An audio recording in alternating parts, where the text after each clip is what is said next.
네, 정치권 대담 이어가겠습니다. 어제 안철수 의원이 주도하는 국민의당과 천정배 의원의 국민회의가 통합을 하기로 했는데요. 어제 저희 이 시간에 속보로 전해드린 바가 있습니다.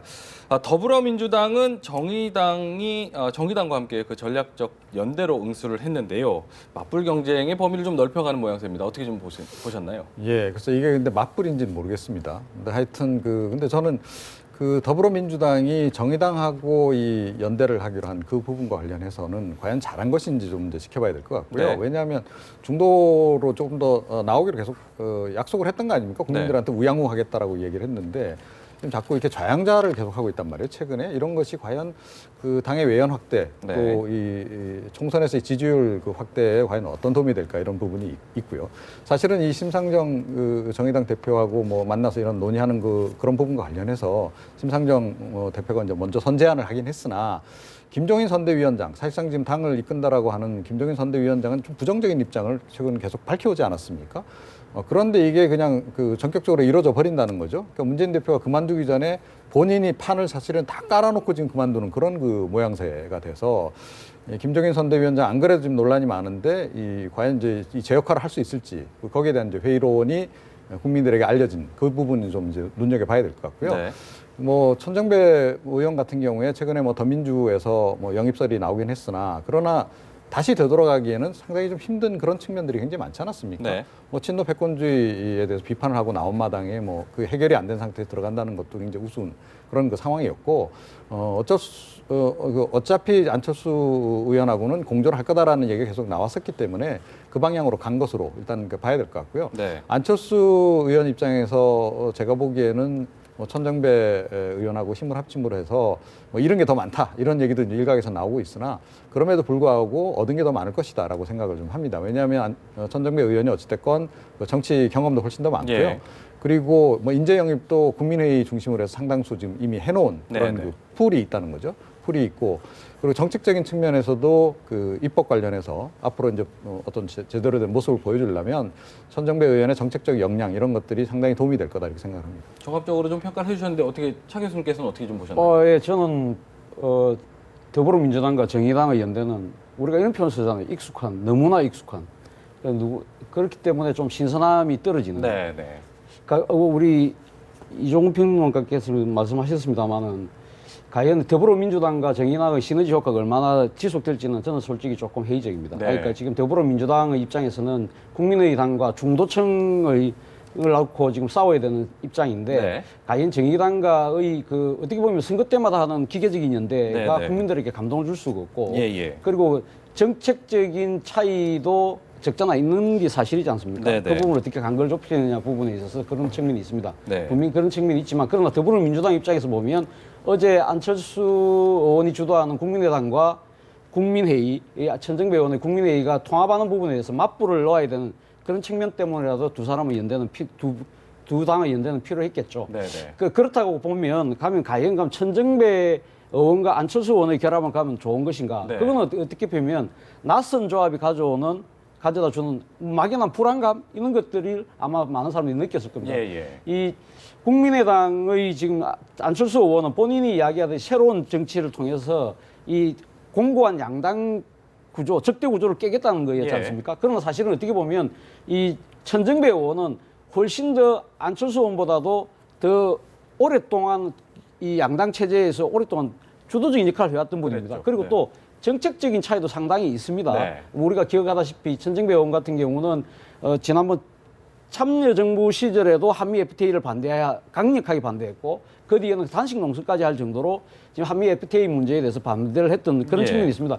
그렇기 때문에 과연 두 사람이 지금 호남의 지지율이 흔들리는 것 때문에 두 사람이 손을 잡았지만 그러나 이 정책적인 이런 차이들을 어떻게 극복할 것인가. 또 하나의 문제는 지금 천정배 의원은 사실은 호남에서 새로운 당의 기치를 내걸면서 하는 이유는 호남의 기득권을 물갈이 하겠다는 거였지 않습니까? 그러나 지금 현재 상실을 보면 천정배 의원이 개혁의 대상, 혁신의 대상으로 삼았던 호남 의원은 상당 부수가 지금 국민의당에 들어와 있습니다. 이분들과 앞으로 공천 문제, 이 부분을 또 어떻게 조화할 것인지 이 부분에서 가져오는 이 나름대로 낯선 조합이 가져오는 불편한 기대감이 생길 수밖에 없다는 거죠. 그러니까 두 분께서 이제 종합적으로 정리를 좀 해주셨는데 지금 보면은 뭐 조금 더 구체적으로 얘기를 해보면 더불어민주당과 정의당의 통합과 관련해서 앞서 말씀하셨지만 신선함도 없고 이미 예견됐던 부분이고 심지어 좀 좌클릭된다. 그럼에도 할 수밖에 없는 이유가 있지 않습니까? 야권의 통합이라는 부분에서도 선거를 앞두고 그런 부분에서는 좀 문재인 대표의 선택이 어땠다고 좀 보시는지요? 시냇물이든 흙탕물이든 장강으로 흘러가는 것 같습니다. 결국 그 야권 재편에 큰 신호탄이 쏘아진 것 같고요. 안철수 의원의 천정배 그 국민회의와 그 국민의당의 통합이든 아니면 그 더민주당과 더불어민주당과 그 정의당 간의 통합이든 간에 전체 큰 흐름으로 보면 이번 선거에 대해서 경제를 잘 살리고 있으니 대통령에 힘을 주라고 하는 여당과 네. 경제 실정에 대해서 심판해달라고 하는 야당 지지자들 간의 호각지세가 이루어지는 대신호탄인 것 같고요. 네네. 그 안에서 정의당과 국민의당의 차이가 있는들 여야의 차이만큼 크지 않을 거고요. 네. 또 안철수 의원과 천정배 의원의 차이라고 하는 것도 호남의 주도권을 대표성을 놓고 싸우는 거기 때문에 저는 크지 않다고 보기 때문에 김종인 위원장이 중도의 우측에 있고 정의당이 그 중도의 좌측 진보에 가까운 통합 진보당이 빠진 이상 중도 진보에 가까운 그 이념적 스펙트럼이 가장 넓은 정당임에도 불구하고 예. 제가 보기에는 김종인 위원장 자체도 야권 연대에 대해서는 반드시 이루어져야 한다라고 하는 원칙을 갖고 있기 때문에 네. 여야의 1대1 구도에 대서막이 올랐다. 이렇게 큰 흐름으로 짚어보는 게 좋을 것 같습니다. 근데 보면요, 아까 전에 말씀하셨지만 김종인 위원장하고 심상정 의원하고 관계는 어때요? 뭐 친하다는 얘기도 있고 안 친하다는 얘기도 있고 그래서 궁금해서요. 어떤가요? 글쎄 뭐 근데 개인적으로 친한 거 그러니까 뭐 계속 정치 활동을 해 오셨기 때문에 네네. 뭐 친할 수도 있죠. 네. 그런데 사실 이런 개인적인 친소 관계를 떠난 문제 아니겠습니까? 이 선거라고 하는 것은 예, 이제 예. 그런 측면에서 이제 봐야 되는 것이고요. 예. 그러니까 뭐 사실 김종인 위원장은 어저께 그 포용적 성장을 얘기를 새로 또 화두를 던지셨어요. 네. 이게 기본적으로 성장론에 기반한 거 아니겠습니까? 자, 그래서 이 심상정 의원을 비롯한 뭐 정의당이라든가 또 친노 강경파들이 이야기하던 그 이른바 경제민주화는 상당히 좀 결이 좀 다른 얘기를 지금 사실 꺼내기 시작하셨단 말이에요. 예. 그래서 이런 부분들이 앞으로 어떻게 좀 조정이 될 수 있을까? 제가 보기엔 조정이 좀 쉽지 않다. 네. 특히 정의당하고 이 포용적 성장, 김종인 위원장이 이야기하는 포용적 성장은 상당히 좀 이게 그 격차가 크다. 네, 네. 그 간극을 과연 이게 채워가면서 이렇게 나가야 되는 그런 이제 과제가 있는데 네. 이게 과연 가능할까? 사실은 그 부분 때문에 김종인 위원장도 정의당하고 연대 부분을 좀 뒤로 좀 약간 미뤘던 거 아닌가 이런 네. 생각을 좀 하게 되고요. 네, 네. 정치적인 계산법으로 보자면 정의당 입장에서는 분명히 얻는 게 있습니다. 네. 왜냐하면 뭐 정의당 후보도 나오고 뭐 더민주 후보도 나오는 그런 상황에서 이제 뭐 조정을 좀 하겠죠. 예.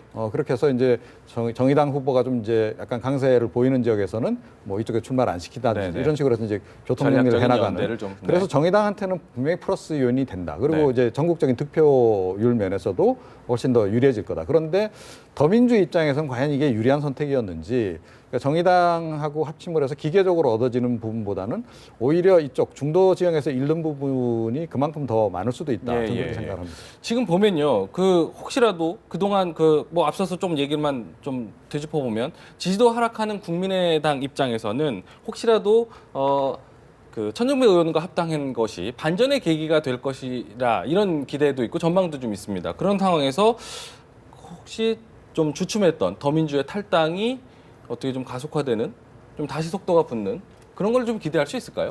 일단은 제가 보기에는 지지율 반전은 어느 정도 있지 않을까 싶어요. 왜냐하면 처음에 이제 안철수 신당이라고 부르던 국민의당이 굉장히 컨벤션 효과를 누리면서 극도로 이제 올라갔다가 더민주의 영입 작전에 이제 좀 이렇게 물미를 싸고 네네. 또 호남 민심이라는 게 이렇게 처음에는 관심을 갖다가도 이 사람이 차기에 이제 권력을 바꿀 수 있는, 정권을 재창출할 수 있는 사람인가에 대한 믿음을 줘야 되는데 네. 이게 지금 국민의당에서는 사실 아시다시피 계파 싸움도 있었고 여러 가지 인재 영입 과정에서 좀 국민을 실망시킨 거는 사실이고 네. 이런 부분이 있는 것 같아요. 저는 안철수 의원이 이상 정치의 영역에서 현실 정치로 왔다고 생각을 해요. 네. 처음에는 이제 나는 중도 대안을 고집을 하고 그러다 보니까 기소 조금만 돼도 영입을 취소하고 이런 부분을 유지를 하다가 현실적으로 불가능하를 깨닫고 외연을 확대하고 연대를 하고 지금같이 천정배의 국민회의와 합쳤거든요. 네. 사실 천정배의 국민회의는 그 이틀 전만 하더라도 이제 소통합을 뭐 박주신 의원 해가지고 정동영 전 장관 이렇게 해서 이루겠다라고 했는데 국민의당으로 오게 됐거든요. 네. 그렇다면은 이 국민의당 자체에 대해서 그래도 호남 민심이 어느 정도는 이제 조금씩 변해가고 있구나라는 과정에서 이제 발전적인 감각을 줄 수가 있을 것 같고 네. 만약에 지금 이제 이 천정배 의원을 포함해서 이제 뭐 최재천 의원이라든가 이런 분들도 합쳐지고 하면 한두 명 정도 더 있으면 사실 이 당만으로도 교섭단체가 가능하거든요. 그러면 더민주에서 만약에 한두 명만 더 탈당을 한다고 한다면 예, 예. 아마 이거는 지지율 반등의 계기가 될 것으로 보입니다. 교섭단체가 만들어진다면요. 네. 그러니까 조금 더 설명을 좀 드린다면요. 그러니까 호남제 표심을 찾기 위해서 사실은 두 야당이 지금 경쟁을 치열하게 하고 있는 네. 그런 국면 아니겠습니까? 이런 국면에서 더민주는 김홍걸 씨를 영입을 했고요. 그리고 안철수 의원의 이제 국민의당은 천정배하고 손을 잡았다는 예, 거죠. 예. 어느 것이 더 시너지 효과가 더 클 것인가라고 예, 예. 이제 놓고 봤을 때 제가 보기에는 김홍걸 씨 영입 같은 경우에는 플러스 되는 측면도 있지만 사실은 마이너스 되는 측면도 굉장히 많다. 이미 김홍걸 씨 자체가 논란의 그 대상이다 보니까 네. 이제 그럴 수밖에 없는 그런 측면이 이제 있는 것이고요. 역풍이 이제 불 가능성도 이제 의외로 좀 있는 그런 국면이고 그 반면에 이제 천정배의 이제 국민회의 같은 경우에는 사실은 안철수 의원이 탈당하기 전만 해도 국민회의 지지율이 제법 나왔습니다. 그리고 처음에 천정배 의원이 탈당을 했을 국면에서는 상당히 또 그 천정배 신당에 대한 기대감이 또 호남 지역에서 높게 나왔던 적도 있거든요. 예. 그래서 그런 정도의 어떤 그 기반은 기본적으로 가지고 있다는 겁니다. 그리고 최근에 이제 약간 논란이 됐던 그 국민의당의 이른바 정체성 논란, 네네. 그 부분도 좀 보완을 해주는 측면이 분명히 있을 것이다. 그러니까 네. 약간 진보라는 거죠. 네. 천정배 의원 같은 경우는 약간 진보다. 그렇다고 해서 친노계만큼 이제 진보적이지는 않은. 그러니까 중도에서 약간 살짝 진보다 이렇게 이제 보면 되는데 그런 이념 정체성 부분도 이제 교통 정리를 좀 상당히 좀 해주는 그런 측면이 있다. 그래서 이제 광주 호남 지역의 민심을 약간 좀 안심시키는 그런 측면, 네. 최근에 불안했던 그런 측면들이 있기 때문에 총체적으로 보자면 제가 보기에는 그 천정배 의원을 택한 국민의당이 조금 더 지지율이 재반등할 가능성이 조금 높아졌다 이렇게 생각합니다. 그 아까 전에 차 교수님께서도 살짝 짚어주셨지만 지금 보면은 천정배 의원하고 좀 결이 좀 다른 의견이 있고 또 특히나 그 천정배 신당이 처음에 만들 때는 호남 기득권 세력을 좀 평가하겠다라고 했는데 지금 보면 그분들이 지금 다 국민의당에 있잖아요. 그렇죠. 그분들과의 충돌, 불가피한 부분이 있을 것 같은데요. 그래서 저는 앞에 두 분의 전망과는 달리 지금 국민의당이 지금 천정배 의원과의 합당을 통해서 저는 반전의 계기를 잡기보다는 오히려 더 지지율이 혼선 국면으로 들어가지 않을까 생각이 드는데요. 아까 방금 말씀하신 것처럼 가장 큰 문제는 정체성의 논란입니다. 그래서 지금 이 천정배 의원은 국민의회의를 창당할 때 한 이야기가 그거거든요. 호남의 기득권을 물갈이하겠다는 거예요. 그래서 자신은 UDJ를 찾겠다는 거였지 않습니까? 그러나 그걸 못하고 지금 손을 잡았는데 아까 지금 보면 국민의당은 어떻게 보면 새정치로 대표되는 안철수계 그리고 현실정치로 대표되는 탈당파 이 두 축입니다. 이 두 축인데 지금 사실은 이 천정배 의원을 데리고 온 사람은 어떻게 보면 안철수 의원이 아니라 지금 현실정치 축이라고 할 수 있는 김한길 의원이 주도를 해서 모셔온 거 아닙니까? 오왔기 때문에 지금 현재 새정치 쪽의 입장에서는 보면 이거 뭐 하자는 거냐? 그런 나름대로의 좀 불만이 있을 겁니다. 어떻게 보면 김한길 의원이 지금 천정배 의원을 모셔온 것도 보면 지금 현재 새정치가 주축이 돼서 전면에 나서면서 새정치하고 그 현실중에서 사실 홀대되고 소외됐지 않습니까? 그러나 새정치의 가장 한 축인 한상진 위원장이 이승만 국부 논란 발언으로 인해서 지지율이 주춤되니까 그동안 침묵하던 이 진실정치계들이 일종의 반격을 한 반격 카드로 지금 국민회의하고 통합 카드를 갖고 온 거 아닙니까?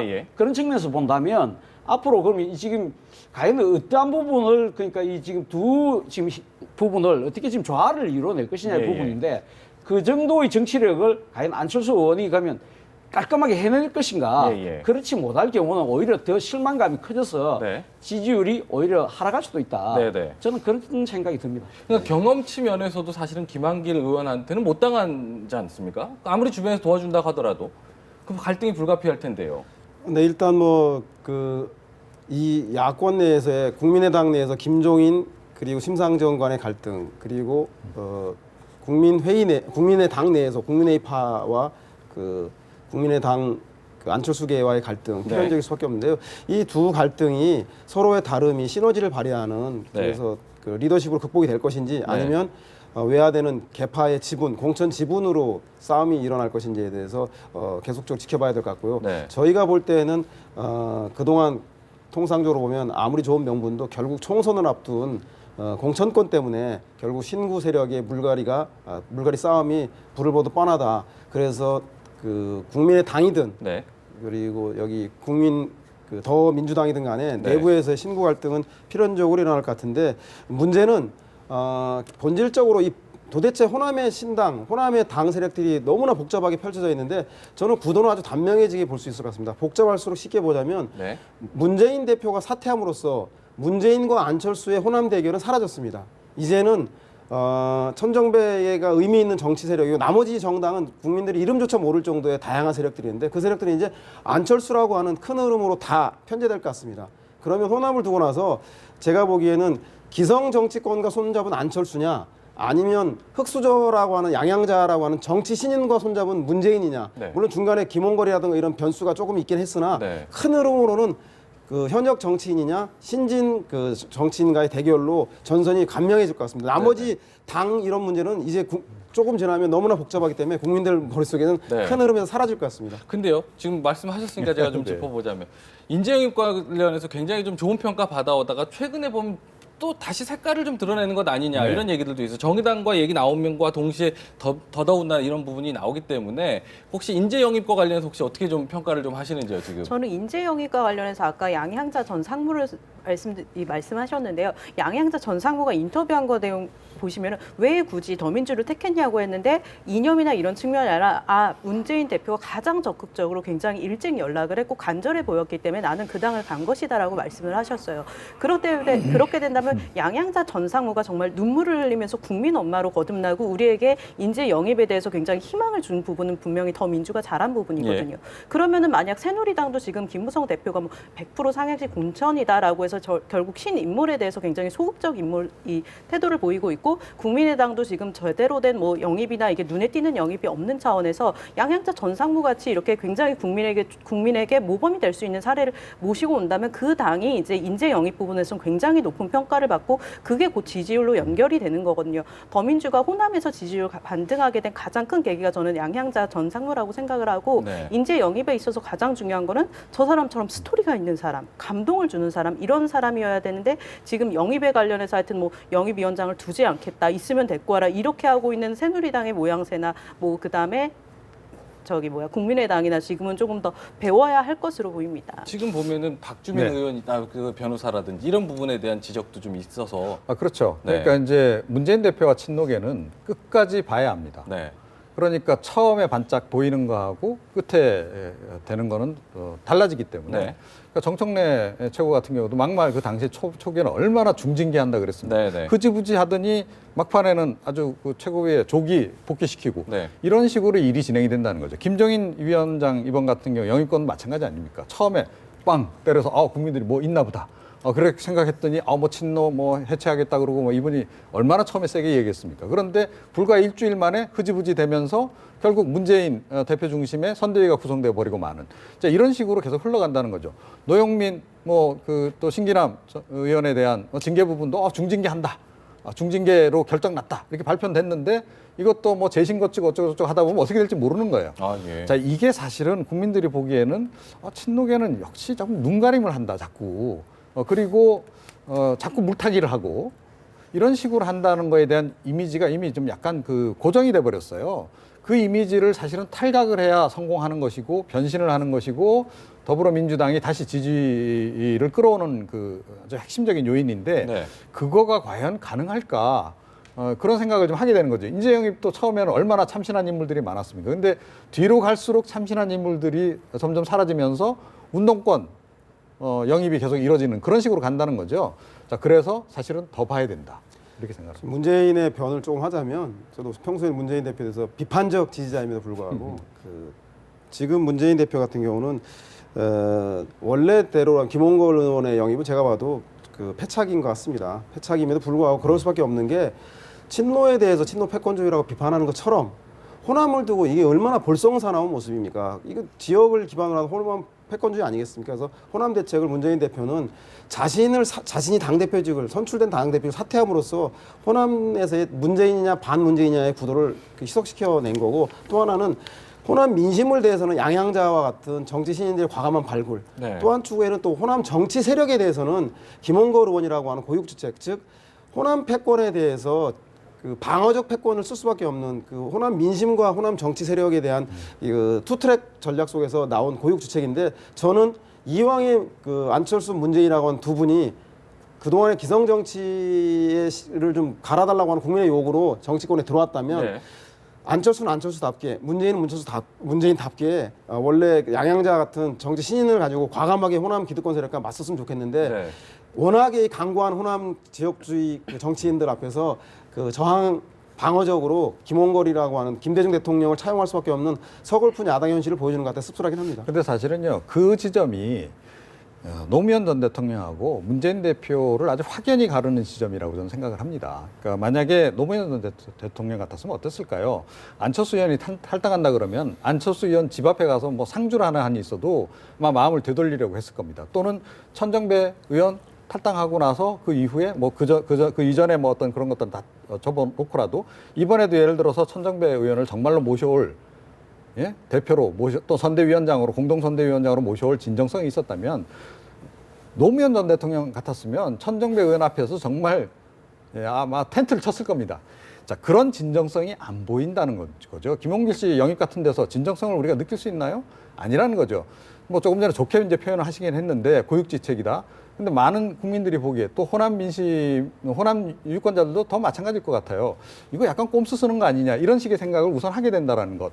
그래서 진정성이 떨어진다라고 하는 것. 그 지점을 문재인 대표가 좀 잘 아셔야 앞으로 대권 행보도 좀 순탄하지 않을까 개인적으로 그렇게 생각합니다. 지켜보시죠. 뭐 떠난 여자가 잘못인지 못 잡은 남자 문제인지. 좀 뭐 어쨌든 지켜보시고요. 근데 아까 말씀하시기로 이제 보면은 노영민 의원이라든지 뭐 신기남 의원 같은 경우 네. 뭐 지금 뭐 지켜봐야 된다라고 얘기하고 시간이 걸리면은 뭐 그렇다고도 하는데 사실상 뭐 이번에 선거 공천에선 배제됐다고 봐야 되는 게 그렇죠. 아닌가요? 네네. 사실은 김종인 선대 체제의 첫 번째 시험대는 저는 이 두 분의 징계가 어떻게 되느냐는 그 많은 분들이 지켜보셨죠. 차원에서 지켜봤는데요. 네.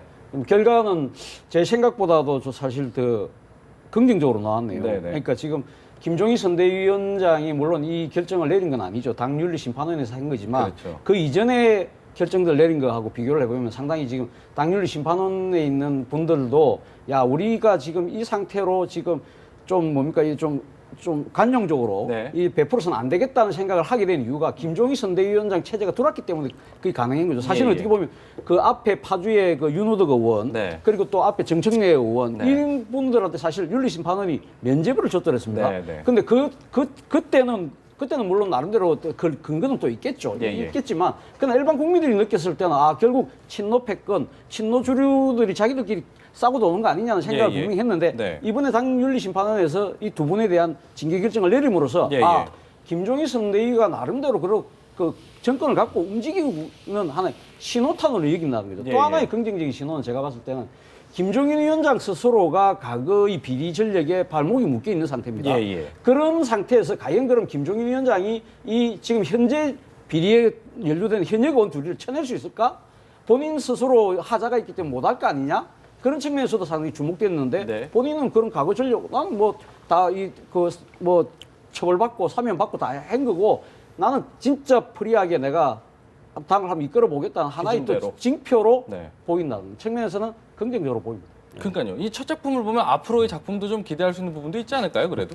일단은 그랬으면 좋겠어요. 왜냐면은 김종인 위원장이 사실 이제 선대위를 구성하면서 있어서 굉장히 뭐 최재성이라든가 이런 강성 친노 인물들을 등용을 하면서 비판이 많았거든요. 네네. 아직도 국민들도 의구심을 갖고 보고 있을 거예요. 정말 네네. 친노의 패권주의 칼을 들이댈 것이냐. 그리고 만약에 김종인 위원장이 이번에 노영민 의원과 신기남 의원 중징계에 관여를 하지 않았다라고 한다면 김종인 위원장이 결국에는 명분을 잃게 되는 거거든요. 네. 그래서 이번에는 어떻게든 윤리심판원에서 이렇게 중징계를 할 수밖에 없었다고 보이고 문제는 그 다음일 겁니다. 이것만 끝으로 이거를 이제 앞으로 모든 거를 덮는 것이냐 혹은 이것을 시작으로 정말 친노 패권주의가 청산하느냐 이거의 문제는 정말 국민들도 굉장히 눈여겨보고 있을 걸로 보입니다. 문재인 대표가 아직 대표직 사퇴 안 했습니다. 아직 대표입니다. 그러니까 김종인 선대위 작품이라고 지금 해석을 하는 것은 좀 잘못된 해석이다. 기본적으로 그렇게 생각을 하고요. 중징계 이야기를 하는데 이게 왜 중징계인가요? 6개월, 3개월 당원 자격 정지가 중징계인가요? 정청래 최고 그 막말 사실 이분들이 저지른 거에 비하면 경미한 그런 막말임에도 불구하고 1년 당원 자격 정지 결정 나오지 않았습니까? 그거에 비하면 경징계 거죠. 자, 정청래 최고도 1년이었는데 재심 거쳐가지고 6개월로 줄고 결국은 빨리 또 조기에 또 복귀시키고 이런 일들이 벌어졌습니다. 그래서 아직 선거까지는요 많이 남아 있어요. 앞으로 한 달, 두 달 사이에 어떤 변화가 있을지 모른다. 제가 보기에는 6개월, 3개월 정도의 경징계를 줘서 오히려 공천을 좀 예비한 그런 경징계를 준 게 아닌가. 개인적으로 그렇게 생각합니다. 아니 근데 지금 현역 의원들한테 가장 큰 징계라는 거는 결국은 총선에 나가느냐 못 나가느냐의 문제인데 지금 현재의 그 룰대로 보면 당원권이 정지되기 때문에 공천 신청 자격이 없어지니까 박탈당하니까 물론 우리 이평론가님 말씀대로 앞으로 좀 지켜야 될 부분이지만 재심을 그 봐야 부분이 된다는 만약에 거죠. 법복이 예. 된다면 이거는 도로 민주당이 되고 그러겠죠. 도로 체증이 되는 거죠. 네네. 그거는 국민들 지켜보겠죠. 그런 위험을 감수하느냐 안 하느냐를 좀 지켜봐야 되겠죠. 예. 네네. 야당 얘기 많이 들어봤으니까 여권 얘기도 좀 살펴보겠습니다. 김무성 대표가요. 그 4월 총선 공천관리위원장 자리를 놓고 굉장히 좀 고심을 많이 하는 것 같습니다. 그 친박계 이양구 전 원내대표 이름이 거론되고 있는데 좀 어떻게 결정할 것으로 좀 보세요? 지금 친박계가 지금 밀고 계신 분이 지금 이양구 의원이라는 거 아닙니까? 네. 이양구 의원은 아시다시피 대구에서 3선을 했죠. 3선하고 이번에 불출마 선언을 하셨는데 그러다 보니까 아무 사심 없이 할 수 있지 않느냐. 그리고 당도 누구보다 잘 알고 네. 그런 거니까 외부에서 뜬금없이 어떤 분을 명망가를 모셔와 갖고는 결국은 당내 또 뭡니까 다른 논란 생기고. 보이지 않는 손에 의해서 움직이고 네. 그런 측면에서 보다는 차라리 이 당내 사정도 잘 알고 사심 없이 할 수 있는 이양구 의원이 적임이라고 보는 거죠. 네. 그러나 사실 김무성 대표 입장에서 보면 이양구 의원이 그렇게 받아들일 수 있는 카드는 아닐 겁니다. 왜냐하면 아시는 분들 많이 알지만 이양구 의원이 상당히 자신의 정치적 소신과 고집이 아주 강한 양반입니다. 예. 그렇기 때문에 지금 기존에 만약에 지금 그 공천관리위원회가 이제 구성이 돼서 위원장이 되면 상당히 자신에게 이 권한이 넘어오면 그 권한을 아마 풀로 행사하려고 하실 겁니다. 네네. 하기 때문에 거기에서는 당대표라도 이양구 대표를 컨트롤하기가 쉽지 않을 겁니다. 근데 네. 지금 현재 대강의 룰은 만들어져 있지만 네. 지금 공천관리위원회에서 또 결정해야 될 룰들이 많습니다. 예를 들면 지금 어떤 지역 같은 경우는 새누리당 후보자만 10명이 넘습니다. 네네. 그럼 그 10명이 넘는 후보를 전부 다 경선에 올리지는 못할 거 아닙니까? 네. 어떤 식으로든 그럼 압축을 해야 되는데 네. 그럼 어떻게 압축을 할 것이냐. 네네. 그리고 또 하나는 우선 지역과 단수 추천 지역의 룰이 있지 않습니까? 그럼 네네. 어느 지역에다가 할 것이냐. 네네. 그런 민감한 문제들에 대해서 이양구 의원은 상당한 자기 목소리와 자기 소신대로 할 것이다. 네. 문제는 그 부분도 과연 친박하고 소통할 것이냐 부분은 저는 그 부분에 개천할 겁니다. 사실은. 네네네. 이 친박은 이양구 의원이 자신의 카드라고 생각을 하지만 이양구 의원은 그렇게 호락호락하지 않을 겁니다. 아, 그러면은 어느 편에도 좀 서지 않을 것으로 좀 보신다고 저는 그렇게 봅니다. 그렇게 보시는데 네. 지금 보면은 풀로 권한을 활용할 것이다라고 얘기를 하셨는데 풀로 권한을 활용했을 때 혹시 예상되는 갈등이 있다면 어떤 부분이 좀 있을까요? 우선 이양구 의원 같은 경우에는 경제부총리로 쓰셔야 될 분을 저는 엉뚱한데 좀 쓰시는 게 아닌가 이런 생각이 들고요. 어찌됐건 이양구 카드는 제가 보기에는 이 그러니까 공천관리위원회 네. 이거 자체를 친박계가 일종의 약간 비대위 체제 비슷하게 가져가려는 게 아닌가 그런 생각을 좀 하게 됩니다. 그러니까 김무성 대표와 관련해서 사실은 논란이 굉장히 많기도 하지만 지금 새누리당 전체적으로 이 공천 특히 물갈이 부분이 좀 미흡하다라는 얘기가 많이 나오잖아요. 이게 예. 인재영입하고도 연결이 되는 부분인데 지난 총선 당시에는 어찌됐건 박근혜 그 당시 이제 비대위원장 중심으로 해서 새로운 인물들을 많이 대거 영입을 해서 물갈이를 많이 하지 않았습니까? 예. 지금식으로 물갈이를 안 한 상태에서 그대로 지금 야당은 지금 물갈이를 좀 적극적으로 하고 있는 그런 경쟁조차 하고 있는 그런 상황으로 이 선거를 가져갔을 때 과연 이길 수 있느냐. 그런데 그 물갈이 역할을 제대로 할 수 있는 사람으로 이제 이한구 의원을 택했을 가능성이 굉장히 높다. 그렇게 보면 이한구 의원은 공천관리위원회 그 법적으로 규정된 그 내용 이상의 실권을 행사하려 될 가능성이 굉장히 높고 네. 그걸 또 요구할 가능성이 높다. 네. 그것도 친박계가 요구하는 게 아니고 박근혜 대통령이 직접 요구할 가능성이 저는 굉장히 높다라고 생각을 하거든요. 자, 이랬을 때 이분은 아마 나머지 친박들의 의견도 별로 그렇게 귀담아 듣지 않을 겁니다. 그리고 이제 새로운 인물을 영입을 해서 우선 공천 또 단수 공천제가 지금 살아있기 때문에 그걸 통해서 최대한 인재 영입을 해서 전략 공천을 이제 하려고 들 것이고 네. 그 지점에서 결정적으로 이제 김무성 대표하고 갈등을 빚을 수밖에 네, 없겠죠.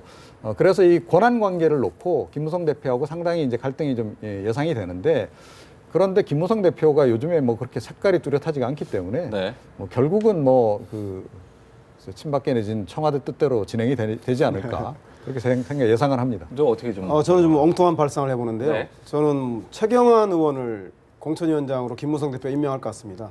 왜냐하면 새로운 카드를 내미시는군요. 왜냐하면 지금 그 강창희 전 총리를 김무성 대표가 공천위원장으로 설득하기 위해서 여러 번 만났는데 강창희 전 총리께서 고사하는 바람에 지금 공천위원장 자리 2순위로 이한구 의원이 부상하고 있는데 황진화 사무총장이 비박으로서 이미 공천 실무를 장악하고 있지 않습니까? 예.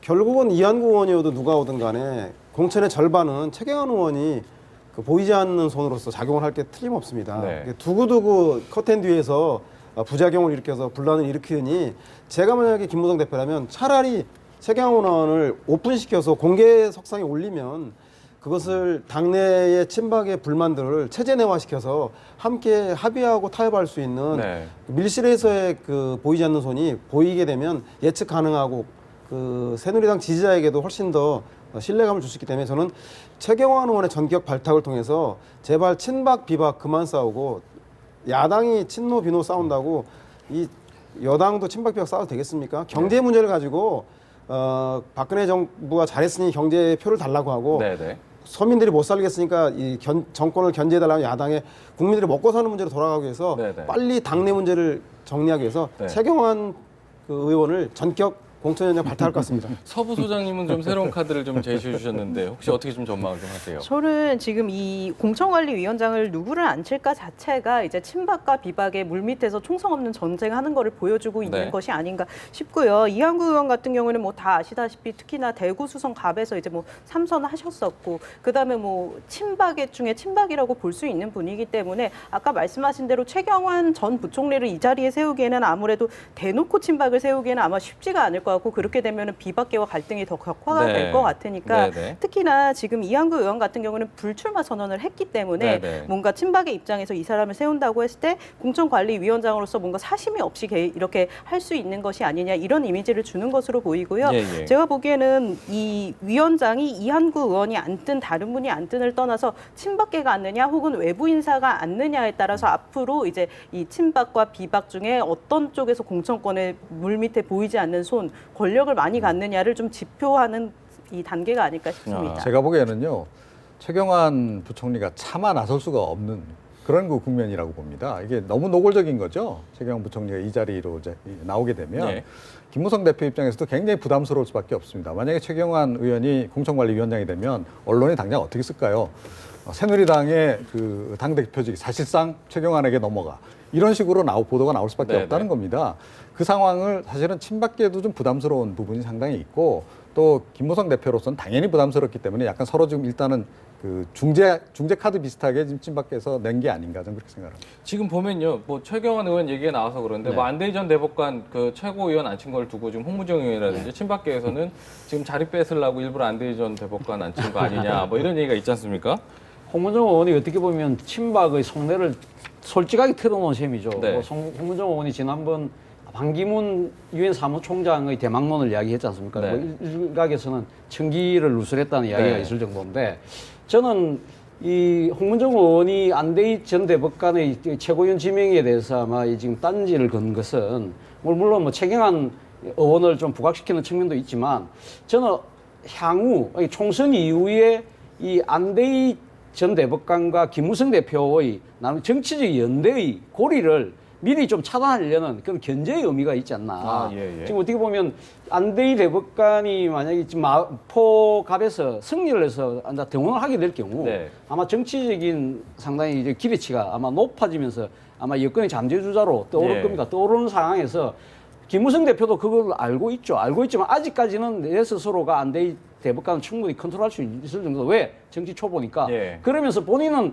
안대희 전 대법관을 일종의 뭡니까 킹메이커처럼 이렇게 자신의 대권 가도를 위한 하나의 네. 이 수단으로 활용할 가능성이 충분히 있거든요. 물론 예. 안대희 전 대법관 생각은 다르겠죠. 다르겠지만 예. 그러나 친박계 입장에서는 두 사람이 뜻이고 손을 잡고 시너지 효과를 낼 경우를 네. 나름대로 미리 예상하려고 거기에 대한 일종의 정치적 견제를 한 게 아니냐는 게 제 생각입니다. 네.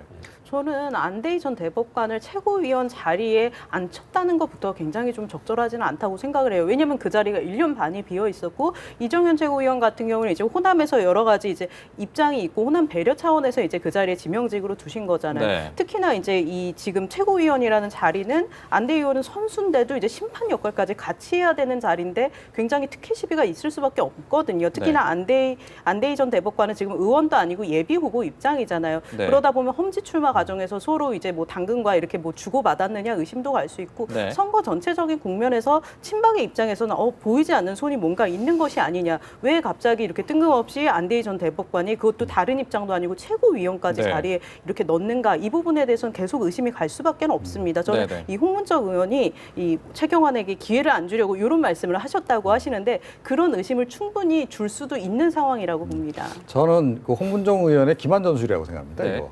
그러니까 일종의 이제 눈가림 전술인 거죠. 네네. 안대희 전 대법관이 그 굳이 이렇게 개를 따지자면 친박계 아닌가요? 박근혜 대통령이 영입해서 온 분 아닙니까?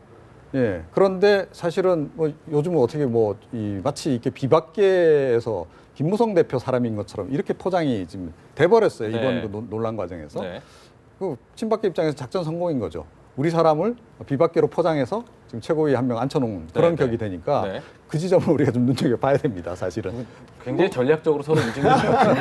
그런 것 같지는 사실은 않고 짧게 들을까요? 네. 네, 제가 보기에 하여튼 아까 말씀드린 대로 이제 일상적 시기에는 중의 정치, 그다음에 그 소위 말하는 막후 정치, 수렴청정 이런 것들이 정치의 격을 높일 수는 있으나 네. 총선 시기 아닙니까? 그 유권자들의 보다도 선택지 분명히 하기 위해서는 제가 보기엔 막후에 있는 최경환 의원이 최고위원 시키지 그랬냐, 뭐 앞으로 역할을 줘야 한다라고 이렇게 뒤에서 구시렁댈 게 아니라 본격적으로 뭐 비대위원이든 아니면 뭐 공천 심사위원이든 들어와서 네. 그 친박 비박 간에 왜 이런 차이가 있고 왜 이런 공천하려고 하는지에 대해서 네. 그 여권 지지자들에게 분명하게 좀 선택지를 주는 게 좋을 것 같습니다. 알겠습니다. 이 정치권 얘기는 하다 보면 느끼는 게 참 거지것대로 들으면 안 되겠구나라는 생각들을 다시 한번 하게 됩니다. 대담 여기서 마무리하겠습니다. 함께해 주신 네 분 감사합니다.